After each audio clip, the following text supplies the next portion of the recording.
바울이 이르되 내가 가이사의 재판자리 앞에 섰으니 마땅히 거기서 신문을 받을 것이라. 당신도 잘 아신 바와 같이 내가 유대인들에게 불의를 행한 일이 없나이다. 만일 내가 불의를 행하여 무슨 죽을 죄를 지었으면 죽기를 사양하지 아니할 것이나 만일 이 사람들이 나를 고발하는 것이 다 사실이 아니면 아무도 나를 그들에게 내줄 수 없나이다. 내가 가이사께 상소하노라 한대 베드로가 베스도가 배석자들과 상의하고 이르되 내가 가이사에게 상소하였으니 가이사에게 갈 것이라 하니라. 하나님의 말씀입니다. 하나님께 감사합니다. 네, 지난주 주일 본문입니다. 지난주 24장에서 총독 벨리스는 바울의 죄에 대한 판결을 즉각적으로 내리지 않고 판결을 유보합니다. 그래서 24장 22절, 23절에서는 이 사건에 처음부터 개입하였던 천부장 루시아가 올 때까지 재판을 연기하기로 결정하였다라고 말합니다. 그래서 벨릭스는 재판이 열릴 때까지 바울을 구금하면서 바울이 지인들에게 도움을 받을 수 있도록 일정한 그 로마인으로서의 자유를 허락해 줍니다. 근데 오늘 본문 27절에 의하면 24장 27절에 의하면 시간이 이태, 즉 2년이나 지났다라고 말합니다. 그러니까 바울은 벨릭스 아래에서 2년 동안 구금 생활을 하게 된 것입니다. 이 누가는 사도행전을 기록하면서 그 사이에 천부장이 와서 재판이 다시 쏟게 되었다라든지 또 어떤 일이 있었는지를 구체적으로 더 이상 언급하지 않고 오늘 본문에서 한 가지 이야기만 더 다루고 있습니다. 그것이 24장 24절에서 27절까지의 그 벨릭스와 있었던 한 가지 이야기이고 나머지 25장 1절부터 12절까지는 그 후임 총독 베스도와 관련된 내용입니다. 말씀을 살펴보도록 하겠습니다. 24절에서 27절까지 말씀을 우리 함께 읽도록 하겠습니다. 수일 후에 벨릭스가 그 아내 유대 여자 드루실라와 함께 와서 바울을 불러 그리스도 예수 믿는 도를 듣거늘 바울이 의와 절제와 장차 오는 심판을 강론하니 벨릭스가 두려워하여 대답하되 지금은 가라 내가 틈이 있으면 너를 부르리라 하고 동시에 또 바울에게서 돈을 받을까 바라는 고로 더 자주 불러 같이 이야기하더라. 이태가 지난 후 보르기오 베스도가 벨릭스의 소임을 이어받으니 벨릭스가 유대인의 마음을 얻고자 하여 바울을 구류하여 두니라. 첫 번째 재판이 있은 후에 얼마 후에 그 벨릭스가 아내와 함께 바울을 찾아갑니다.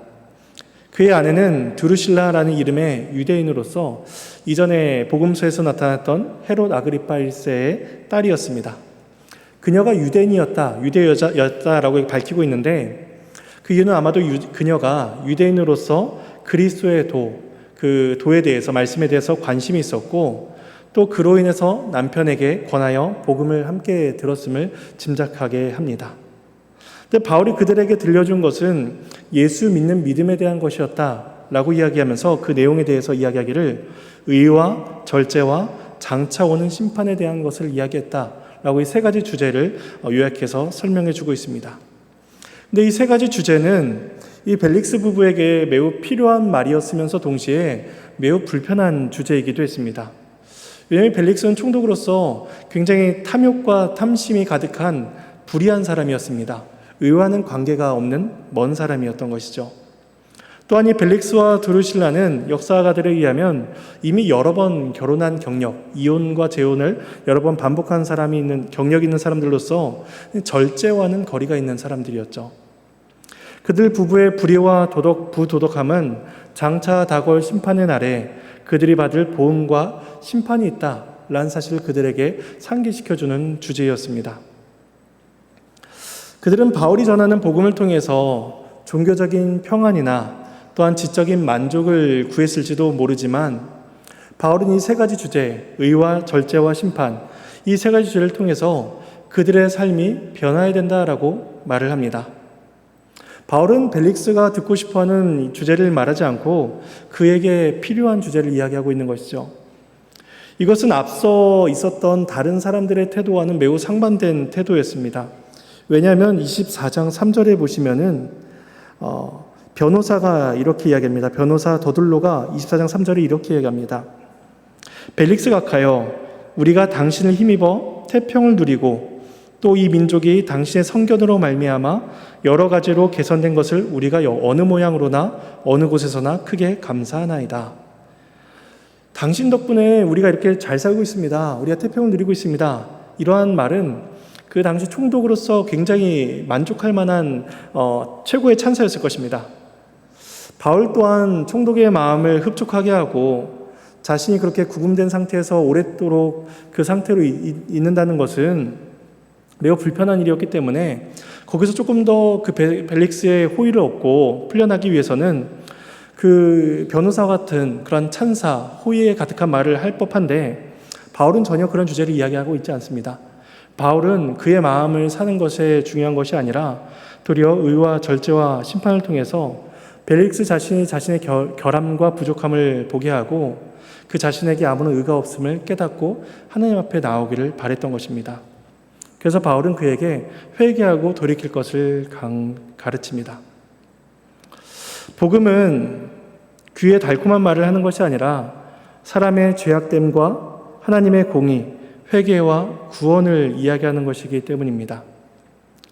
그래서 존 스토트는 바울이 전한 복음을 다음과 같이 이렇게 정리합니다. 어떻게 하나님 앞에서 의롭게 선언받을 것인가? 어떻게 삶의 시험을 극복할 수 있는가? 어떻게 하나님의 최후의 심판을 피할 수 있는가? 이 세 가지 주제가 바울이 전하고자 했던 주제이며 복음이 우리들에게 가르치는 주제다라고 이야기합니다. 바울이 엄숙한 주제들을 차근차근 강론하기 시작하자 벨릭스가 두려워 떱니다. 그리고 자신이 필요할 때 다시 불러서 이야기를 듣겠다라고 하면서 바울을 돌려보냅니다. 26절에서는 이렇게 이야기합니다. 벨릭스가 그 이후에도 바울을 자주 불러 이야기를 주고받았다라고 이야기하는데 그 이후에 동기에 대해서 말을 하기를 동시에 바울에게서 돈을 받을까 기대하였다라고 덧붙이고 있습니다. 그러니까 이 벨릭스는 바울에게서 뇌물을 받을까라고 기대했던 것입니다. 왜냐하면 24장 17절에 보시면은 바울이 벨릭스 앞에서 이렇게 고백하는 구절이 있습니다. 24장 17절에 여러 해 만에 내가 내 민족을 구제할 것과 재물을 가지고 왔습니다 라고 벨릭스에게 말합니다. 그 말을 듣고 벨릭스는 어쩌면 바울이 막강한 부를 지닌 사람이었을 것이다 라고 생각했을 것입니다. 혹 거부는 아닐지라도 민족을 위해서 가지고 왔던 그 물질 중에서 일부만이라도 자기가 받을 수 있을까 라고 기대한 것입니다. 그렇게 하면서 약 2년의 시간이 흘러갑니다. 이 2년의 시간은 벨릭스가 바울의 송사를 얼마나 미루고 미뤘는지를 알 수 있게 합니다. 총독은 자신이 가진 권한으로서 그 재판을 빨리 처리할 수도 있었고 또 느리게 질질 끌 수도 있었습니다. 바울을 재빨리 다른 곳으로 보낼 수가 있었는데 벨릭스는 최대한 시간을 끌면서 뇌물을 바치거나 듣기 좋은 말을 이렇게 듣기를 바랬던 것입니다. 누군가는 이런 바울을 보면서 어리석다라고 그렇게 이야기할지도 모릅니다. 왜냐하면 2년의 시간이 매우 아깝다고 느끼는 것이죠. 혹은 총독에게 돈을 주고 감옥에서 나와서 생활한다면 더 빨리 더 많은 복음을 전할 수 있었을 텐데 왜 조금 더 지혜롭게, 조금 더 처세를 잘 지혜롭게 행하지 못했냐라고 그렇게 순진하다라고 바울을 판단할지 모릅니다. 근데 바울은 벨릭스에게 어떠한 방법이나 어떠한 동기, 돈을 바치거나 좋은 말을 하는 것으로서 그에게 재판을 빨리 처리하고자 하는 동기를 제한하지 않고 하나님께서 정하신 때가 오기만을 묵묵히 기다립니다. 그 2년 시간이 얼마나 길게 느껴졌을까요? 근데 그렇게 2년이 지나고 나서 총독이 바뀌게 됩니다. 그런데 벨릭스는 유대인들의 마음을 얻고자 하여 바울을 그 감옥에 계속 구류하여 둡니다. 벨릭스는 바울에게는 돈을 바랬다면 유대인들로부터는 명예를 얻기를 원했습니다. 그러니까 이 벨릭스는 총독으로서 온전한 정의를 행하지 않았던 사람인 것이죠. 25장부터는 새로운 총독인 베스도의 이야기가 이어지게 됩니다. 1절에서 5절까지 말씀을 또 함께 읽어보도록 하겠습니다. 베스도가 부임한 지 3일 후에 가이사랴에서 예루살렘으로 올라가니 대제사장들과 유대인 중 높은 사람들이 바울을 고소할세 베스도의 호의로 바울을 예루살렘으로 옮기기를 청하니 이는 길에 매복하였다가 그를 죽이고자 함이더라. 베스도가 대답하여 바울이 가이사랴에 구류된 것과 자기도 멀지 않아 떠나갈 것을 말하고 또 이르되 너희 중 유력한 자들은 나와 함께 내려가서 그 사람에게 만일 옳지 아니한 일이 있거든 고발하라 하니라. 베스도가 총독으로 부임하고 3일 후에 예루살렘을 방문합니다. 그러니까 새로 부임한 총독으로서 예루살렘의 종교 지도자들을 만나는 것은 정치적인 관계를 유연하게 가지기에 매우 바람직한 태도였을 것입니다. 그리고 로마에 대한 그 유대 사람들의 민심을 확인하기에도 매우 좋은 시간이었을 것입니다. 그런데 그 시간을 종교 지도자들은 바울을 고소하는 시간으로 활용합니다. 그래서 베스도가 호의를 베풀어서 가이사랴에 있는 바울을 예루살렘으로 이송해 주기를 요청합니다. 만일에 베스도가 그 요청을 들어준다면 그 가이사랴에서 예루살렘으로 오는 길 가운데 사람들이 매복해 있다가 그 바울을 죽이고자 계획하고 있는 것이죠. 이것은 2년 전에 이미 있었던 일입니다. 23장 12절 이하에 보면은 바울을 죽이기 전에는 먹지도 않고 마시지도 않겠다라고 작정한 40명의 사람들이 있었습니다. 그들의 계획이 이미 실패했었는데 2년이 지난 지금까지도 바울에 대한 고소를 포기하지 않고 있고 바울에 대한 살해 계획을 여전히 그들은 포기하지 않고 있습니다. 마치 하나님께서 그 자신의 종인 사도 바울을 한시도 눈에서 떼지 않고 바라보시고 또 바라보셨던 것처럼 동시에 악의 무리들 또한 바울을 그렇게 끊임없이 한시도 포기하지 않고 바라보고 있습니다. 이처럼 죄악은 언제든지 성도들을 넘어뜨리기 위해서 끊임없이 우리를 바라보고 또 시도합니다. 근데 어떻게 된 일인지 베스도가 그들의 요청을 거절합니다. 어쨌든 자신이 총독으로서 부임했으니 이제 가이사랴에 가서 바울을 다시 한번 재판하기를 바랬던 것이죠. 그래서 그가 이제 종교 지도자들에게 제안하기를 자신과 함께 가이사랴로 가자라고 제안합니다. 그러니까 총독으로서 그 종교 지도자들에게 굉장히 호의를 베풀고 있는 것이죠. 베스도가 그들이 바울을 살해하고자 하는 계획을 가지고 있었다라는 사실을 알고 있지 못했습니다. 그런데 이제 그런 사이에 자기도 모르게 바울의 생명을 보호하게 된 것이죠. 그래서 6절에서 9절 말씀을 보면은 이제 가이사랴에 가서 바울을 재판하는 장면이 이어지게 됩니다. 말씀을 이어서 읽어보도록 하겠습니다. 6절에서 9절까지 말씀입니다. 베스도가 그들 가운데서 8일 혹은 10일을 지낸 후 가이사랴로 내려가서 이튿날 재판 자리에 앉고 바울을 데려오라 명하니 그가 나오매 예루살렘에서 내려온 유대인들이 둘러서서 여러 가지 중대한 사건으로 고발하되 능히 증거를 대지 못한지라. 바울이 변명하여 이르되 유대인의 율법이나 성전이나 가이사에게나 내가 도무지 죄를 범하지 아니하노라 하니 베스도가 유대인의 마음을 얻고자 하여 바울더러 묻되 내가 예루살렘에 올라가서 이 사건에 대하여 내 앞에서 신문을 받으려느냐. 예루살렘에서 약 10일 정도 머문 베스도가 이제 종교 지도자들과 함께 가이사랴로 내려갑니다. 내려가자마자 곧바로 이제 재판을 열죠. 그러니까 다음날 곧바로 연다는 것은 예루살렘 지도자들에 대한 상당한 그 선의를 베풀고 있음을 보게 됩니다. 그 바울이 재판정에 서자 그 유대인들이 바울을 둘러서서 여러 가지 죄목을 들어서 바울을 고발합니다. 고발 내용은 2년 전에 있었던 내용과 별반 다를 바가 없었습니다. 죄에 대한 입증은 역시나 실패하고 맙니다. 그들의 고발이 그치자 바울이 대답합니다. 자신이 율법이나 성전이나 가이사에게 죄를 범하지 않았다라는 것이죠. 이 세 가지 주제는 유대인들이나 로마인들에게 있어서 중요한 관심사였습니다. 율법이나 성전, 가이사. 바울은 자신이 종교적으로나 정치적으로나 죄가 없는 선량한 사람임을 변론합니다. 오늘 본문에서는 그 앞서 24장 초두에 있었던 그 재판의 기록에 비해서 그 고발이나 변론의 내용을 자세하게 기록하지 않고 간략하게 기록하고 그치게 됩니다.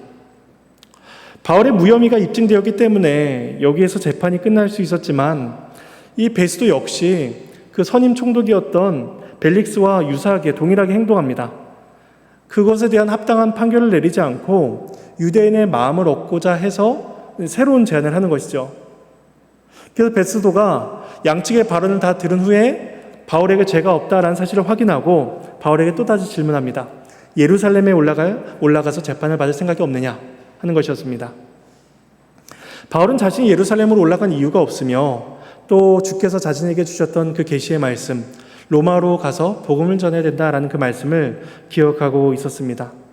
그래서 그가 마지막으로 로마 시민권자로서 가진 자신의 권리를 활용하게 됩니다. 마지막 10절에서 12절 말씀을 함께 또 읽어보도록 하겠습니다. 바울이 이르되 내가 가이사의 재판자리 앞에 섰으니 마땅히 거기서 신문을 받을 것이라. 당신도 잘 아시는 바와 같이 내가 유대인들에게 불의를 행한 일이 없나이다. 만일 내가 불의를 행하여 무슨 죽을 죄를 지었으면 죽기를 사양하지 아니할 것이나 만일 이 사람들이 나를 고발하는 것이 다 사실이 아니면 아무도 나를 그들에게 내줄 수 없나이다. 내가 가이사께 상소하노라 한대. 베스도가 배석자들과 상의하고 이르되 네가 가이사에게 상소하였으니 가이사에게 갈 것이라 하니라. 바울은 자신이 현재 로마의 재판을 받고 있으니까 마땅히 로마 법정에 서서 마지막에 그 결론을 받겠다, 마무리하겠다라고 말을 합니다. 만일에 자신이 사형 선고를 받을 만한 충분한 죄가 있다면 그는 기꺼이 로마의 형벌을 받을 그러한 마음의 준비가 되어 있다라고 또한 말을 합니다. 근데 그에 대한 고발의 근거가 접는 것이고 또 모든 것이 거짓된 것이라면 유대인들에게 자신을 넘겨줄 권리가 없었던 것이죠. 그래서 바울은 자신이 가이사께 상소한다라고 의사를 전달합니다. 바울이 상소하니 베스도는 더 이상 유대인들의 편의를 봐줄 수가 없었습니다. 그러니까 아이러니하게도 유대인들의 살해 음모와 또 유대인들의 마음을 사고자 했던 그 베스도의 행동 때문에 오히려 바울이 로마로 가게 되는 그 동력이 일어나게 되는 것이죠. 그들의 불의와 그들의 악행이 도리어 하나님의 뜻이 이루어지고 하나님의 나라가 확장되는 일에 사용되게 됩니다. 이제 말씀을 정리해 보겠습니다. 바울의 목표는 추록이 아니었습니다. 바울의 목표는 로마에 가는 것이었죠. 자유의 몸으로 로마에 가든 죄수의 몸으로 로마에 가든 바울은 전혀 상관이 없었습니다. 로마에 가서 복음을 전해야 한다라는 주의 약속을 기억하며 바울은 그곳에 가고자 소망합니다. 그리고 하나님께서는 그러한 바울과 환경을 인도해 가십니다. 유대인들의 끊임없는 고발과 그치지 않는 살해 위협은 하나님의 선하심에 대한 의구심을 갖기에 충분했을 것입니다. 그럼에도 하나님은 그 가운데서도 바울의 삶을 인도해 가십니다. 이 땅을 살아가는 우리 모두는 하나님의 섭리 가운데, 하나님의 인도하심 가운데 모두가 낙원을 향해 걸어가는 사람들입니다. 그 가운데 우리를 위협하는 고난과 위협이 있을 것이지만 우리는 분명 그 너머에는 하나님의 주권과 지혜가 있음을 우리는 바라보아야 할 것입니다. 하나님께서는 악인들의 관계와 또한 악인들의 그러한 모든 활동과 지혜조차도 활용하셔서 하나님의 뜻을 이뤄가신 데에 사용해 나가십니다. 오늘 본문을 보면은 하나님의 일하심은 전혀 나타나지 않는 것처럼 보입니다. 그리고 바울의 상황은 억울하기만 하고 하나님의 일하심은 전혀 나타나지 않는 것처럼 느껴집니다. 2년의 오랜 기간 동안 감옥 생활을 하게 되었고 또 2년이 지난 동안 여전히 유대인들은 자신을 고발하며 자신을 죽이고자 하는 마음을 줄이지 않고 있습니다. 그럼에도 바울은 그 가운데 하나님의 약속과 하나님의 선하심을 기억하고 있습니다. 우리 또한 이 세상을 살아가면서 하나님의 손길이 느껴지지 아니하는 그때에도 그 너머에 하나님의 일하심이 있다는 사실을 기억하며 하나님의 은혜와 사랑을 우리는 바라보아야 할 것입니다. 그리고 이 세상을 살아가면서 세상이 듣기 원하는 말을 하는 것이 아니라 언제나 주의 영광된 그 복음을 전하며 하나님의 뜻이 이루어지기를 우리는 소망해야 할 것입니다. 그래야 사도 바울이 로마로 가서 주의 복음을 전하고자 했던 그 소망을 가지고 살아갔던 것처럼 우리도 주의 나라에 이르기까지 그러한 소망을 가지고 살아갈 수 있기를 간절히 소망합니다.